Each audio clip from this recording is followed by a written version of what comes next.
Hadirin sekalian, kadang-kadang kita bulan-bulan biasa tak nak demam berdarah. Bulan-bulan puasa tiba-tiba berduyun-duyun nak demam berdarah kan.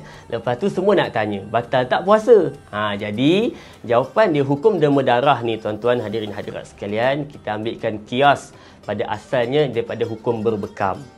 Kalau kita lihat hukum berbekam, ada dua pandangan. Pandangan pertama, kalau kita lihat pandangan Imam Ahmad, bila berbekam, batal puasa.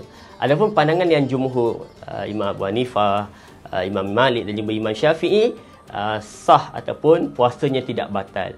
Jadi kias kepada berbekam, jadi tuan-tuan yang nak menderma darah, pandangan yang jumhur tidaklah membatalkan puasa. Jadi bulan puasa ni boleh derma darah. Berduyun-duyunlah pergi ke hospital dan klinik, dermalah darah. Ramai lagi nyawa-nyawa yang boleh kita selamatkan. Wallahu a'lam.